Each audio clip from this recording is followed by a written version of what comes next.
सो दोस्तों Q&A session की हमने पोस्ट डाली थी कुछ दिन पहले। ऑलमोस्ट एक वीक का टाइम हो गया है। मैं डिले कर दिया थोड़ा वीडियो बनाने में just because I was busy with my work.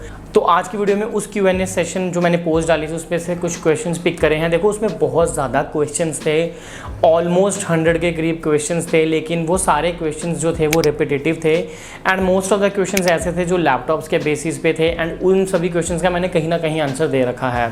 तो मैंने कोशिश करी है कि मैंने ऑलमोस्ट 14 से 15 क्वेश्चंस उसमें से निकाले हैं जो थोड़े डिफरेंट थे एंड जो मैंने आज तक कभी आंसर नहीं करे, तो उनके आंसर मैं करने वाला हूं। तो video is going to be very interesting and काफ़ी इंटरेस्टिंग क्वेश्चंस हैं। तो प्लीज़ वीडियो को अंत तक ज़रूर देखना एंड अगर आपको अच्छी लग जाए तो लाइक कर देना एंड ऐसी और वीडियोज़ देखने के लिए फ्यूचर में चैनल को सब्सक्राइब ज़रूर कर देना। तो चलिए Q&A सेशन के साथ बढ़ते हैं आगे। सो दोस्तों जो सबसे पहला क्वेश्चन है वो है दिव्यांशु सिंह की तरफ से एंड इनका क्वेश्चन है कि योर कमेंट्स और research on stock availability of already launched laptop specially Asus ROG Zephyrus G14।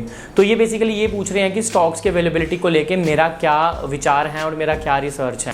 देखो ये चीज़ तो हम सब जानते हैं कि स्टॉक्स की अवेलेबिलिटी को लेके इस समय बहुत ज़्यादा चैलेंज है एंड वो उस चैलेंज का जो रीज़न है वो है कोविड-19 कह लो या कोरोना कह लो, जस्ट बिकॉज ज़्यादातर कंपनीज़ के एम्प्लॉयज़ जो हैं वो कम स्ट्रेंथ में अवेलेबल हैं इस समय।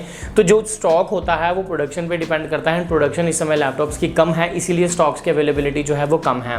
अदरवाइज अगर नॉर्मल डेज होते तो स्टॉक्स में कोई भी चैलेंज नहीं आता, क्योंकि आप देख सकते हो 2019 वाले जो कि पुराने मॉडल्स हैं उनकी स्टॉक्स में इतना चैलेंज नहीं आ रहा, क्योंकि डिमांड जो है वो नए प्रोडक्ट्स की है, इसलिए उन्हीं की स्टॉक्स की अवेलेबिलिटी में चैलेंज आ रहा है। तो प्रोडक्शन इस समय कम है, यही एक रीज़न है जो मुझे समझ आया है एंड जो कि एक जायज़ रीज़न भी है। तो चलिए अगले क्वेश्चन की तरफ बढ़ते हैं। अगला क्वेश्चन पूछा है शिवांश धवन ने एंड इनका क्वेश्चन है कि when are you going to develop your channel if editing green screen background intros more content diversity is concern. तो इनका कहने का मतलब यही है कि आप कब अपने चैनल को ज़्यादा डेवलप करोगे in terms of your editing, green screen and versatility of the content. देखो जहाँ तक एडिटिंग का सवाल है वो तो धीरे धीरे इंप्रूव सभी ही लोग करते हैं एंड ग्रीन स्क्रीन की जहाँ तक बात है तो जो ग्रीन स्क्रीन थी वो मैं पहले यूज़ करता था, बट अब DSLR है तो ग्रीन स्क्रीन का कोई भी यूज़ नहीं है।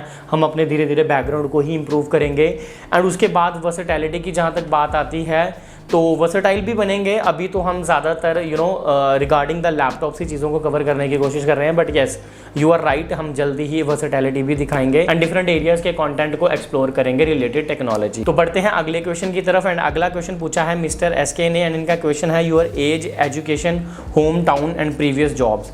देखो my age is 28, education I have done MCA से पहले BSc देन MCA, उसके बाद home town, my home town is Jammu. Previous jobs क्या, मैं अभी यूट्यूब के साथ भी जॉब कर ही रहा हूँ। आई एम अ सॉफ्टवेयर डेवलपर कह लो या जावा डेवलपर कह लो, मोहाली में मैं जॉब करता हूँ। So I am a software developer. So अगला क्वेश्चन पूछा है क्रिएटो पेस ने एंड इनका क्वेश्चन है आपको 19.4K सब्सक्राइबर्स गेन करने में कितने दिन और मेहनत लगी। वैसे अब तो 20,000 हो गए हैं, बट अगर मैं 20,000 तक ही बता दूं तो बहुत ज़्यादा मेहनत, बहुत ज़्यादा टाइम लगा है मुझे। चैनल तो वैसे मुझे लगता है कि नवंबर 2020 में तो इस चैनल को 4 साल हो जाएंगे, बट अगर मैं काम करने की बात करूं, जो काम करना मैंने स्टार्ट किया था वो 2018 के एंडिंग में करा था, जो सही काम करना स्टार्ट किया था, या 2019 के स्टार्टिंग में। तो अराउंड मुझे 2 साल होने वाले हैं एक सही लेवल पे काम करने के लिए। तो आप ये कह सकते हो कि 15,000 सब्सक्राइबर्स गेन करने में मुझे ऑलमोस्ट 2 साल लग गए और कॉन्स्टेंटली एंड कंसिस्टेंसी के साथ वीडियोस बनाई हैं, तब जाके ये जो मुकाम है ये हासिल हुआ। तो बहुत मेहनत मांगता है यूट्यूब। अगला क्वेश्चन पूछा है भानु प्रकाश ने, इनका क्वेश्चन है what's your thoughts on the hype of boycotting Chinese products but then when one looks around for option, those have the best value for money, even the difference is so much sometimes that one cannot just ignore। तो इनका यही कहना है कि मेरे क्या thought process हैं इस बाइकॉटिंग चाइनीज़ वाली मूवमेंट को लेके एंड चाइनीज़ प्रोडक्ट जो कि काफ़ी अच्छे प्राइस में आते हैं अगर हम उनको दूसरी के साथ कंपेयर करें। देखो यार मेरा यहाँ पे सीधा सा यही है कि जब तक मार्केट में ऐसे प्रोडक्ट्स नहीं अवेलेबल हो जाते जो उनको compete कर सके सेम प्राइस सेम स्पेसिफिकेशंस के साथ, तब तक हमारे पास ऑप्शन नहीं बनता, बिकॉज हम बड़ी मेहनत से कमाई करते हैं एक चीज़। और दूसरी चीज़ सिर्फ इसीलिए नहीं, I am also against Chinese product, but यहाँ पे ये भी चीज़ समझने की ज़रूरत है कि उन्हीं चाइनीज़ प्रोडक्ट्स के कुछ, अब तो वैसे ज़्यादातर मेड इन इंडिया बोलते हैं खुद को, कुछ ऐसे प्लांट्स हैं उनके इंडिया में, सर्विस सेंटर्स हैं जहाँ पे हमारे ही इंडियंस भाई बहन काम करते हैं। तो उनका कौन सोचेगा यार, अगर हम सब कुछ बाइकआउट करना एकदम से शुरू कर देंगे। धीरे धीरे कीजिए, ग्रेजुअली कीजिए। अगर आप ले चुके हो उस फ़ोन को 2 साल तक यूज़ कीजिए, फ्रीक्वेंटली चेंज मत कीजिए। तो ये एक ग्रेजुअल प्रोसेस है। एट द एंड हमें करना है boycott, but it's not a sudden thing. ये बड़ा ग्रेजुअल है, तो धीरे धीरे चीज़ों को करना है। आपको अपना डिसीजन बड़ा समझदारी के साथ लेना पड़ेगा। तो मैं यही कह सकता हूँ फिलहाल।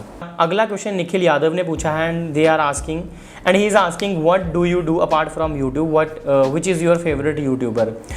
What I do apart from YouTuber, I already told कि मैं सॉफ्टवेयर डेवलपर हूँ and I am full time developer. मैं फुल टाइम जॉब करता हूँ, पहले 9 घंटे दिन के, उसके बाद जो टाइम मिलता है उसमें वीडियोस बनाता हूँ। एंड मेरा जो फेवरेट यूट्यूबर है, मैंने जो स्टार्टिंग से फॉलो किया, अगर मैं हिंदी की बात करूँ तो टेक बर्नर मेरा एक ऐसा फेवरेट यूट्यूबर है जिसको मैं अच्छे से फॉलो करता हूँ और वो काफ़ी अच्छा बंदा है। अगर इंग्लिश में बात की जाए तो अपना जो अनबॉक्स थेरेपी है वो अच्छा लगता है मुझे। बस यही हैं जो मुझे अच्छे लगते हैं यूट्यूबर्स। बाकी तो खैर सारे ही अच्छा काम कर रहे हैं, बट फेवरेट की जहाँ तक बात आती है तो ये 2। अगला क्वेश्चन पूछा है हीरो 10 ने, इनका क्वेश्चन है टेक्नोलॉजी में इतना इंटरेस्ट कहाँ से आया कि 2G की स्पीड पर भी वीडियो अपलोड करी। देखो, टेक्नोलॉजी की इंटरेस्ट की बात तो ऑब्वियसली है, but now it's also about delivering the content to you, ताकि आपकी हेल्प हो सके। एक चीज़। दूसरी चीज़ कि जब आपने काम शुरू किया था तो आपको थोड़ी पता था कि 2G पे भी कभी काम करना पड़ेगा, तो काम कर रहे थे। ये एक छोटा सा चैलेंज आया था जो इतना बड़ा नहीं था कि मैं ये सोचता कि मुझे काम नहीं करना है। तो वही, अगर आपके दिल में है कि आपको काम करना है तो ये 2G वूजी आपको नहीं रोकने वाले। आप कहीं से भी अरेंजमेंट कर ही लेते हो चीज़ों का। सो यस, मतलब टेक्नोलॉजी में इंटरेस्ट एक चीज़, और दूसरी बात आदत सी आपको बन जाती है कि नहीं, आपका कंटेंट डिलीवर होना चाहिए। तीसरी चीज़, आप लोगों के साथ अब एक कनेक्शन सा है, एक प्यार सा है, तो लगता है कि कोई भी ऐसा अपडेट नहीं होना चाहिए जो मैं आप लोगों तक ना पहुंचाऊं। तो इसीलिए 2G पे भी हम काम करते थे। बट अब हमारे पास यू कैन सी हेयर, ये मेरा जियो फाइबर का बॉक्स है, राउटर है। तो अब हमारे पास जियो है, तो अब हमें कोई यहाँ पे टेंशन लेने की ज़रूरत नहीं है। अगला क्वेश्चन पूछा है गौतम मिश्रा ने, क्या प्लास्टिक बॉडी लैपटॉप लेना सही है और किस लैपटॉप की लाइफ ज़्यादा होती है, प्लास्टिक या एल्यूमिनियम? देखो यार, प्लास्टिक लैपटॉप के साथ जाना बिल्कुल भी चैलेंज नहीं है। मेरा भी यहाँ पे प्लास्टिक बिल्ड ही है। जस्ट मेक श्योर कि जो ड्यूरेबिलिटी है, जो डिज़ाइन है, वो थोड़ा स्टडी हो, लॉन्ग लास्टिंग हो, अच्छा प्लास्टिक यूज़ किया हो। जैसे अगर मैं एसर नाइट्रो 5 2019 के करूँ तो इसकी डिस्प्ले में फ्लैक्स दिखता है, बट ओवरऑल इसका डिज़ाइन मुझे काफ़ी अच्छा लगा। अगर लॉन्ग लास्टिंग की बात की जाए तो एल्यूमिनियम डिज़ाइन जो है वो ज़्यादा ड्यूरेबल, ज़्यादा लंबे समय तक चलते हैं as compare to plastic. But plastic भी कुछ, जैसे HP ओमन की बात करूँ तो वो एक प्लास्टिक डिज़ाइन के साथ आता है, लेकिन काफ़ी अच्छी बिल्ड है। तो इट्स टोटली सब्जेक्टिव, एंड उससे भी बड़ी बात बजट पे डिपेंड करता है। अगर आपका बजट है ही कम और आप बोलोगे मुझे सब कुछ चाहिए एंड एल्यूमिनियम बॉडी भी चाहिए, तो वो पॉसिबल नहीं होता। तो बजट पे भी डिपेंड करता है, एंड लॉन्ग लास्टिंग तो ऑब्वियसली एल्यूमिनियम ही है, यानी मेटेलिक ही है। अगला क्वेश्चन पूछा है सुरेश बुगाटा ने, एंड इनका क्वेश्चन है where do you live and studied भाई, प्लीज़ आंसर इट।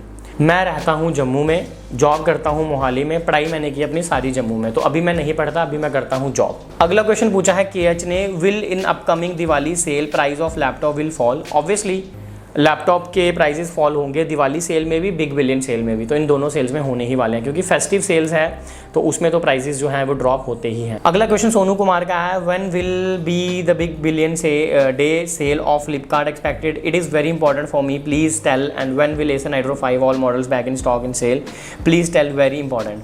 देखो यार, बिग बिलियन डेज जो हैं वो एज पर एक्सपेक्टेशन सितंबर के एंड में या अक्टूबर के स्टार्ट में आ सकते हैं, बट अभी ऑफिशियल न्यूज़ कोई भी नहीं है। सो ऑफिशियल चीज़ों का वेट कीजिए, but these are the expectations, rumours, कुछ भी कह लो। जहाँ तक एसर नाइट्रो 5 के स्टॉक की बात है, वो बीच बीच में आता है, बट अभी ज़्यादा देर से नहीं आया। सो उस पर मैं तो कुछ नहीं बता पाऊँगा। मैं यही कह सकता हूँ कि कोविड की वजह से स्टॉक का कम इसलिए है क्योंकि प्रोडक्शन पीछे से कम हो रही है, तो इसके अलावा और कोई रीज़न नहीं है। तो अभी कुछ स्ट्रॉन्ग वर्ड्स में नहीं कहा जा सकता कि स्टॉक में कब आएगा। अगला क्वेश्चन है विवेक साहा का, एंड उन्होंने लिखा है यूट्यूब जर्नी। देखो, यूट्यूब जर्नी पे एक अलग वीडियो मैं बना सकता हूँ।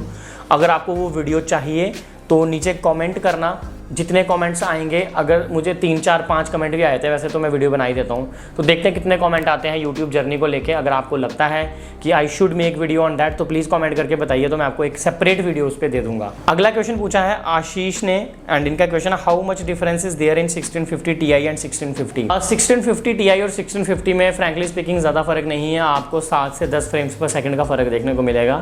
That's it in short words. अगला क्वेश्चन आता है इथान सिंह की तरफ से कि what is your dream laptop? मेरा कोई भी ड्रीम लैपटॉप नहीं है। मेरे को बस यही चाहिए होता है कि काम निकलना चाहिए, क्योंकि कोई भी लैपटॉप शो ऑफ के लिए नहीं लेता मैं। आई जस्ट वांटेड कि मेरा जो काम है वो होता रहे। फिलहाल मेरे पास Acer Nitro 5 है तो मेरा फेवरेट Acer Nitro 5 ही है। कल को अगर ASUS टफ लूँगा तो ASUS टफ फेवरेट हो जाएगा। तो ऐसा कोई ड्रीम लैपटॉप नहीं है, स्पेसिफिकेशंस अच्छी होनी चाहिए, आपके बजट में बैठना चाहिए, तो वही मेरा ड्रीम लैपटॉप बन जाता है। सो बस यही कुछ क्वेश्चंस थे जो मैंने पिक किए थे। आशा करता हूँ कि आपको इन क्वेश्चंस के आंसर्स जो हैं वो सेटिस्फैक्टरी लगे होंगे। And sorry for not picking all the questions because वो पॉसिबल ही नहीं है एक वीडियो में 100 क्वेश्चंस कवर करना। एंड ज़्यादातर क्वेश्चंस रिपीटेटिव थे, ज़्यादातर क्वेश्चंस ऑलरेडी आंसर थे, तो मैंने वो क्वेश्चंस उठाने की कोशिश की जो आज तक आंसर नहीं किए गए थे। तो अगर आपको यूट्यूब जर्नी पे वीडियो चाहिए तो मुझे कमेंट करके बताना। आज की वीडियो में बस इतना ही, मिलते हैं अगली वीडियो में, तब तक के लिए जय Hind, thanks for watching, thanks a lot.